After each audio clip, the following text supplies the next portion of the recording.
जय हिंद। आज हम लोग देखेंगे एक ऐसा टॉपिक जो कि हमारे इतिहास के पन्नों में दबा पड़ा है और हम जानते नहीं है उसका उद्देश्य, मतलब उसका उद्देश्य क्या था। जी हाँ, आप लोगों ने पढ़ा होगा राष्ट्रगान। पहली बात तो इस देश के युवाओं को आज तक ये नहीं पता हमारे राष्ट्रगान का मतलब क्या है। तो आज समझेंगे उसका मतलब क्या है, उसके बाद हम समझेंगे कि राष्ट्रगान की उत्पत्ति कैसे हुई और किसके उपलक्ष्य में गाया गया था। वर्ड हमारा आता है उसमें अधिनायक। कुछ लोग कहते हैं अधिनायक हमारा जॉर्ज पंचम के सम्मान में आता है, बट कुछ लोग कहते हैं ऐसा कहना एकदम अनुचित है। तो आज एकदम विस्तार से समझेंगे हम लोग कि हमारा जॉर्ज पंचम के उद्देश्य में गाया गया था कि नहीं गाया गया था। उसके पहले आप जरा ये देखिए हमारे भारत का मैप।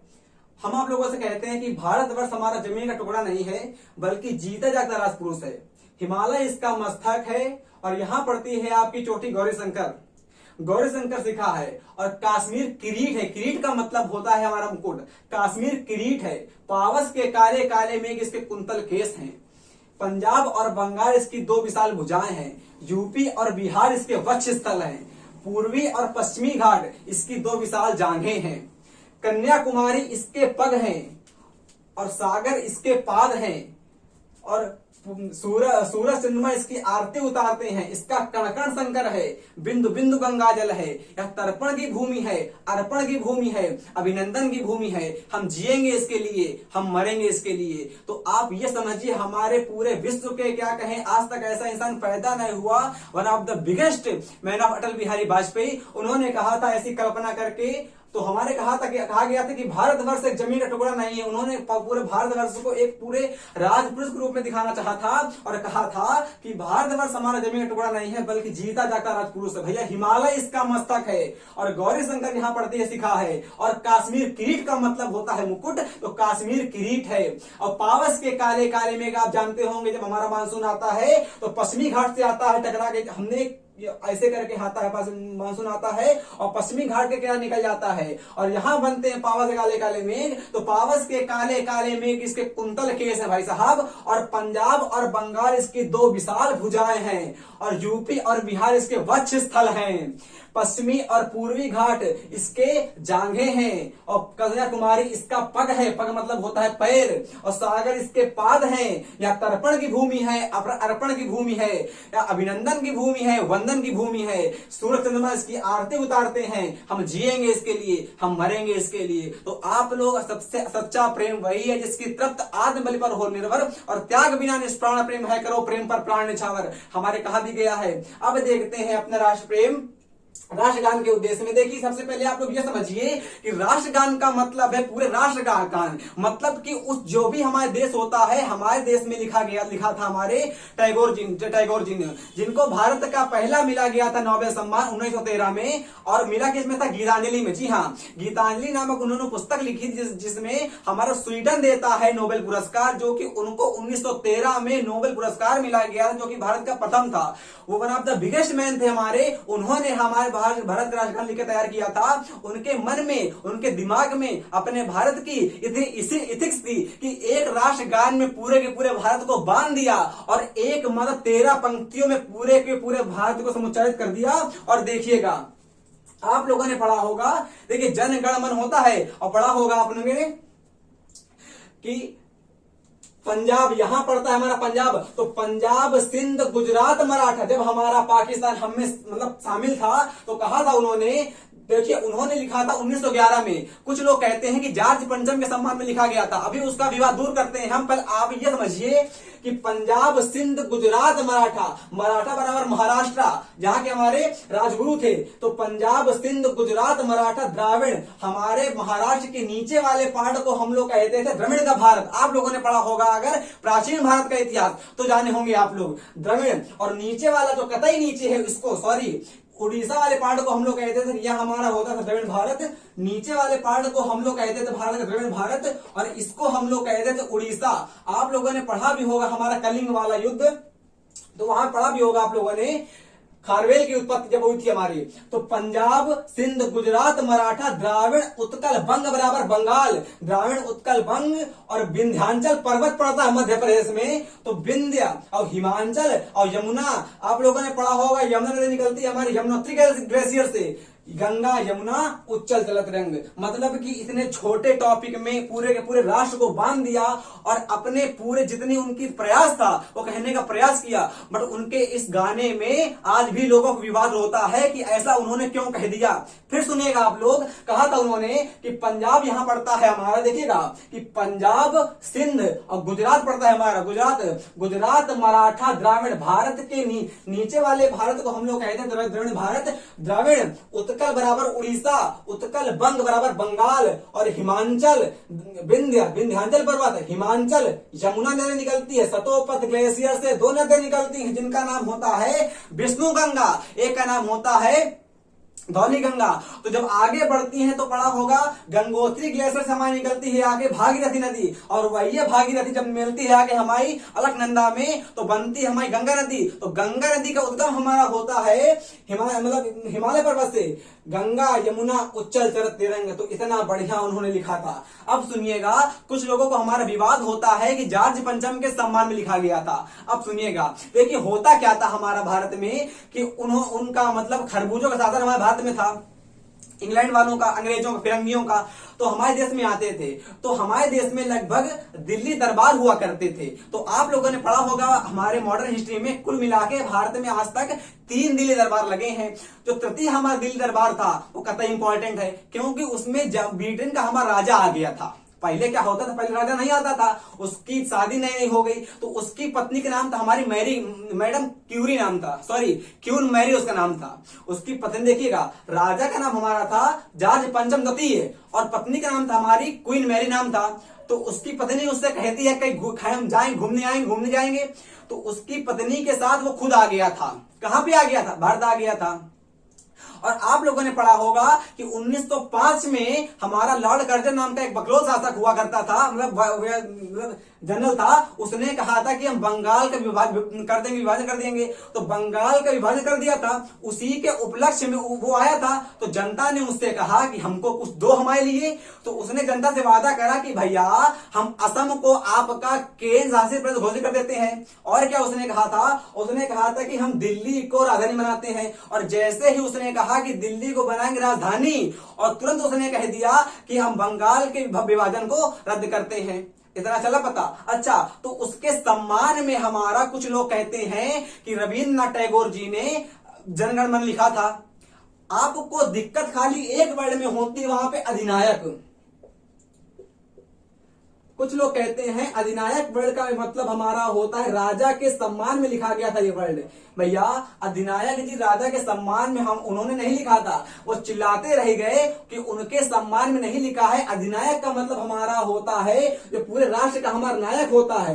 बट कुछ लोग दिमाग लगाते हैं कि उस समय राष्ट्र के नायक हमारे इंग्लैंड वाले थे, तो उनके मन में पता नहीं क्या आता है। उस समय राष्ट्र के नायक इंग्लैंड वाले नहीं थे भैया। नायक वो होता है जो हमारे दिलों में राज करता है, जो हमारे मस्तिष्क में अपनी मेंटेलिटी छाप छोड़ जाता है। वो हम पे नायक नहीं थे हमारे। वो अंग्रेज हमारे नायक थोड़ी ना थे। अंग्रेज हम पे दबाव डाल के हमारे वो एक तरह से शोषण करते थे। जो हम पे शोषण करता है वो कभी आपका कहलाएगा नायक? कतई नहीं कहलाएगा। अब मानो आप कतई मार रहा है तो क्या आपका हीरो हो जाएगा वो? कतई नहीं। हीरो का मतलब हमारा होता है हमारे लिए आदर्श, हमारे लिए आदर्श होता है। तो रविन्द्रनाथ टैगोर के लिए आदर्श जो थे, अब ये तो पता ही होगा आप लोगों की कि आदर्श बराबर तो कहलाएंगे नहीं हमारे ये, क्योंकि अंग्रेज तो आदर्श कहलाएंगे नहीं। तो उन्होंने अधिनायक वर्ड हमारे लिखा था परमेश्वर के लिए बराबर ऊपर वाले के लिए लिखा था। अब ऊपर वाले के लिए ये मत समझिए कि अल्लाह के लिए, मुसलमान के लिए। हमने केवल ये कहा है आप लोगों से कि ऊपर वाले के लिए हमारा लिखा गया था अधिनायक वर्ड, जो कि टैगोर जी ने इनके अंग्रेजों के सम्मान में नहीं लिखा था। भैया अपने आप थोड़ा दिमाग लगा ले। क्यों दिमाग लगा ले? हमारा दिमाग ही नहीं है, समझो। अधिनायक नायक बराबर होता है, नायक बराबर होता है हमारा जो हमारे दिलों में राज करता है, जिसको हम आदर्श के रूप में पूजते हैं। जैसे हमारे अटल बिहारी वाजपेयी जी, हमारे कलाम जी, ये हमारे हो गए, है ना। तो महात्मा गांधी जी, तो इनके हमारे नायक हो गए। तो नायक हमारा कभी हम पे शोषण नहीं करता है, बट अंग्रेज हम पे शोषण करते थे। तो उनके मन में कतई अंग्रेजों के लिए सम्मान नहीं था टैगोर जी के मन में। इसलिए जो उन्होंने अधिनायक वर्ड लिखा हुआ था वो लिखा था हमारे भगवान के लिए, परमेश्वर के लिए, अल्लाह के लिए, गॉड के लिए, जीसस के लिए लिखा हुआ था।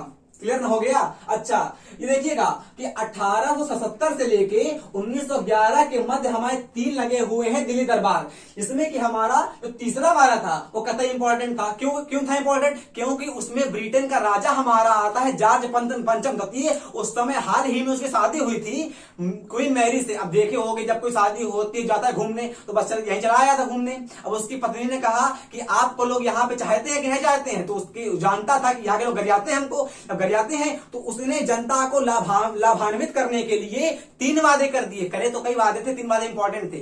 असम को कर दिया गया, असम को घोषित कर दिया गया, केंद्र शासित प्रदेश घोषित कर दिया गया, और कर दिया गया हमारे बंगाल के विभाजन को रद्द कर दिया गया। और करा सबसे इंपॉर्टेंट ये करा गया हमारा कि दिल्ली को ले आए, राजधानी ले आए।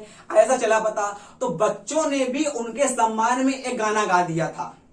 क्या समझे? बच्चों ने भी उनके सम्मान में गाना गा दिया था। आप समझिएगा हमारा 24 जनवरी 1950 को हमारा राष्ट्रगान, वो जो हमारा राष्ट्रगान था वो शामिल किया गया देश में, और कह दिया गया कि आज से पूरे भारत का एक राष्ट्र का गान होगा। इसको हम लोगों ने राष्ट्रगान कह दिया। हमने आपको 2 रूपों में बताया राष्ट्रगान, इसमें तो हमने पूरे भारत को मानचित्रीकरण कर दिया है और यहां से आपको अच्छे से बता दिया है। उस समय जो हमारा वायसराय हुआ करता था उसका नाम हमारा था लॉर्ड हार्डिंस नाम था हमारा।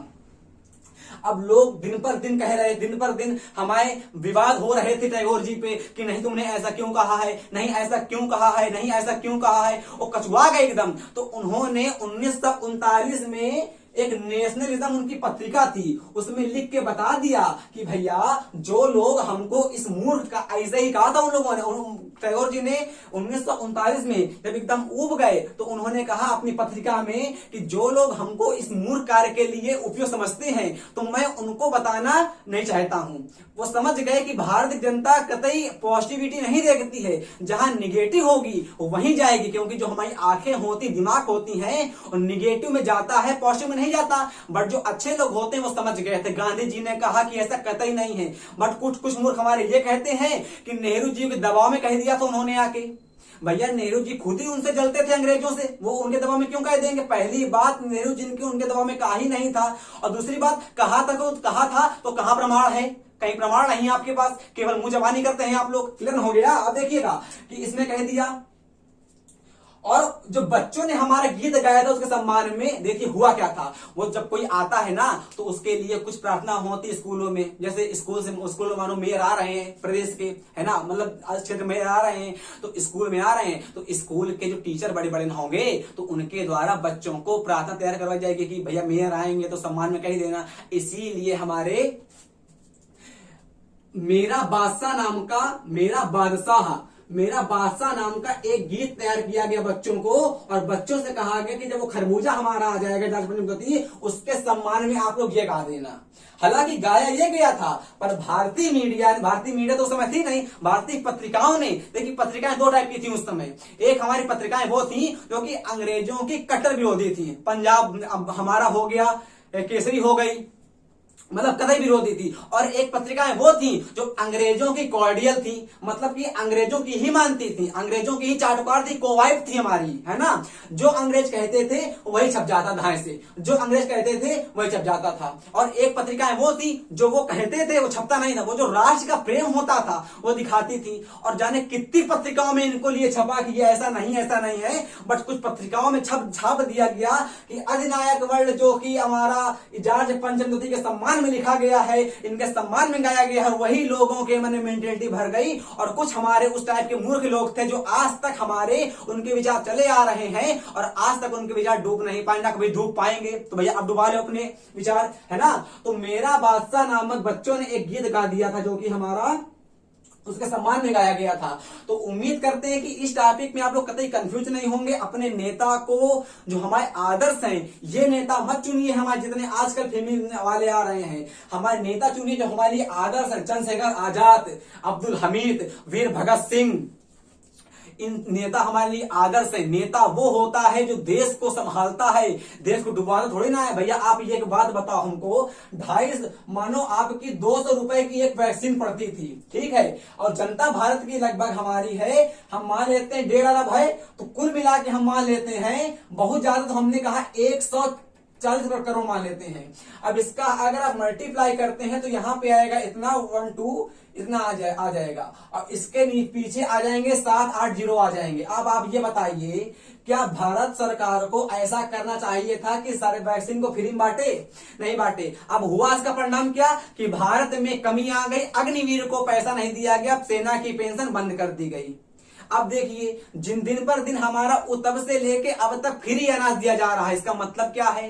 देखिए आपको बताएं हम जो हमारा कतई जिसके पास शिक्षा नहीं होगी, एकदम रूरल होगा, एकदम मतलब निम्नकंपूफ होगा, एकदम रस्टिक होगा, वो चाहेगा कि हम पे लोग उदारीवाद करें आके, मतलब हमको लोग फ्री बांटे, हम फ्री खाए रहें। बट जो हमारा होशियार बच्चा होगा, वो एकदम पढ़ा लिखा होगा, वो चाहेगा हमको फ्री खाना नहीं, हमको शिक्षा दो, उसको शिक्षा की भूख होगी। तो बस गवर्नमेंट का केवल एक उद्देश्य, शिक्षा को बिगाड़ दो, खाने को हौक दो आके, और एकदम मतलब सर्वेंट बना के रख दो अपने पूरे राज्य को।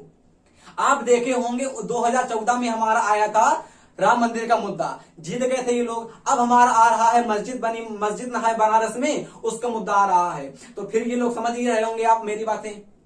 तो आप नेता को चुनिए ऐसा। कुछ लोग हमारे गांधी जी कहते हैं, कतई कहां से स्वार्थी है, मतलब कतई कहां से आपको लाभान्वित होते हैं गांधी जी के लिए। गांधी जी के लिए कहा गया है कि जिस ओर बढ़े गांधी के पग उस ओर समूचा देश बढ़ा, जो बात कही उनके मुख में उसी बात पर देश अड़ा। भैया गांधी नहीं होते तो आजादी कतई नहीं मिल पाती। जो नेता आजकल के कवि न है, वो कहते हैं कि दे दी हमें आजादी बिना खड्ग बिना ढाल, और साबरमती के संग तूने कर दिया कमल। ये लाइन एकदम सही है। जो आजकल के कवि हमारे कुछ पैदा हो गए बीरस के, वो कहते हैं दे दी हमें आजादी बिना खड्ग बिना डाल, और साबरमती के संग तूने कर दिया कमल। लाइन गलत है। अरे तुम्हें होते तो कुछ ना कर पाते उस समय। आप पढ़ लिख कर 100 साल आगे जा सकते हैं, और अगर उगता करेंगे तो आप 2 साल में कुछ दिए जाएंगे। आप जितने भी जो हमारे गर्म दल क्रांतिकारी थे, आप देख लीजिए, आज तक किसी की उम्र हमारी 35 साल के ऊपर नहीं गई, बहुत ज्यादा 30 नहीं गई। हमारे उधम सिंह को ले लीजिए, आजाद को ले लीजिए, हमारे भगत सिंह को हमारे ले लीजिए, इकबाल अंसारी, जितने हमारे थे सब खत में मतलब कम एज में हमारे शहीद हो गए। बट गांधी जी जानते थे कि लोहे को लोहा काटता है, और जिस प्रकार का लोहा होता है वही प्रकार का हमारा होना चाहिए। तो वो जानते थे। उन्होंने जो थॉट था हमारा, वो जीसस के यहां से लिया था, उनकी बाइबल से लिया था। वो जानते थे कि अहिंसा करो, अहिंसा के दम पे हम आजादी पाएंगे, क्योंकि अगर लड़ेंगे तो अंग्रेजों से हम लड़ नहीं पाएंगे, कतई नहीं लड़ पाते भैया। हमारे पास लाठी तो टुटाई लाठी थी, उनके पास बड़े बड़े तोपे हुआ करते थे, मार ढाई से उड़ जाते हम लोग, कतई जीत पाते। हमारा विद्रोह अच्छी बात होती है, पर विद्रोह भी वहां पे करें हम लोग जहां पे हमको नीड हो, जानते थे गांधी जी। और गांधी जी इतने बड़े देश के नेता थे कि जन के उनको राम कहा गया है। इस समय आप जानते हैं, उस समय की बातें पढ़ो, इथिक्स पढ़ो, तब पता चलेगा कि जिस ओर बढ़े गांधी के पग उस ओर समूचा देश बढ़ा, जो बात कही उनकी मुख में उसी बात पर देश बढ़ा। उन्होंने ये भी कहा था हमारे दलितों के लिए, मैं छुआछूत की यह आंधी चलने दूंगा ना चलाऊंगा, या तो खुद मर जाऊंगा या इन चुट्टों को मार गिराऊंगा अंग्रेजों को। अंग्रेज चाहते थे कि हमारे देश का विभाजन हो जाए। तो बस कहने का उद्देश्य मेरा केवल एक है कि देश का सम्मान करिए, देश के जो नेता रहे पहले वाले उनके सम्मान करिए, कतई उनको मत मतलब रिनाउंस करिए कि बेइज्जती उनकी करिए कि ये ऐसे थे ये ऐसे थे। आप लोग कहते हैं कि नेहरू जी ऐसे थे। 1962 में हमारा युद्ध हुआ था चीन से, उसके मतलब उससे उनको इतना डिस्प्यूट हुआ था कि उसके बाद वो उनको हार्ट अटैक आके खत्म तो खो गए थे। हमारे जो समझौते में हमारा साथी जी का हाल हुआ था, वही हमारा 1962 में नेहरू जी के साथ हुआ था। बट नहीं, उनके दम पे उनके लिए हम लोग युद्ध हार गए 62 का।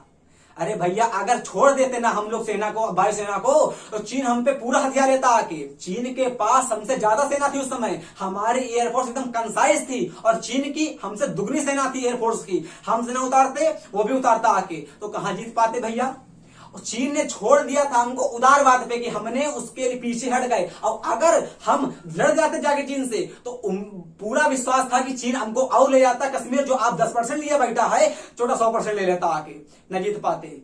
उन्होंने उदारवादी करके अपने देश को बचा लिया, बट नहीं, लोगों के कोसने के चक्कर में, भारतीय मीडिया के कोसने के चक्कर में उनके प्राण जाने पड़े नेहरू जी के। आप लोगों ने पढ़ा नहीं है नेहरू जी को सही से, जब पढ़ोगे तब पता चलेगा। आपकी बुक आती है द डिस्कवरी ऑफ इंडिया, आपको पढ़िए तब चलेगा पता। आप जाइए उनके बारे में करिए रिसर्च, तब चलेगा पता। ऐसे किसी को किसी के सुन के कहना उचित नहीं है। आंखें खोलो, आप कहते हो ये लोग हैं जो पढ़े लिखे नहीं होते हैं। आप ये बताइए, वो कैम्ब्रिज विश्वविद्यालय विश्वविद्यालय में पढ़ के हमारे आए थे, वहां से लंदन से बंदा पढ़ के आ रहा वो, तो मतलब उसके पास कम होगा नॉलेज। और आप लोग जो पढ़े हुए हैं, कहते यहाँ पे वो हिंदुस्तान की शिक्षा ऐसी है, यहाँ तक पढ़े हुए हैं, वो यहाँ तक पढ़ के आ रहे थे, तो उनको कहते हैं कि वो ये ऐसे थे। मतलब राजा औरंग की कहानी है, उनको कहा करते थे। तो कतई उद्देश्य आपका हमारा ये नहीं है कि आपको ह्यूमिलिएट करें, आप मेरा उद्देश्य केवल ये रहता है कि आपके मन में देशभक्ति आए और आप जाने कि देश की सच्ची मतलब असलियत क्या है। जो हमको हिस्ट्री हमारी गोदी गई है हमारे माइंड में, उसकी असलियत क्या है, वो कहां से कहां तक लीड करी गई है। तो उम्मीद करते हो वाजपेयी जी का, उम्मीद करते हो टैगोर जी का कि आप समझ गए होंगे। आई होप आपको ये वीडियो पसंद आया होगा, और उम्मीद करते हैं कि आपको ये वीडियो पसंद आया होगा। अगर आया है पसंद तो आप इन दोनों को और ये जो हमारी हमने बताया आज, इसको जाके जगह जगह तक फैलाइए और जनवाइए बच्चों को कि ऐसे हमारा राष्ट्रगान बना था, ऐसे हमारे देश का निर्माण होता है। और आपके भारत के जो भी हमारे क्रांतिकारी थे वो कतई बेकार नहीं थे, वो एक नंबर के आइडियल नेता थे। अगला वीडियो आने के लिए जय हिंद, जय भारत, वंदे मातरम।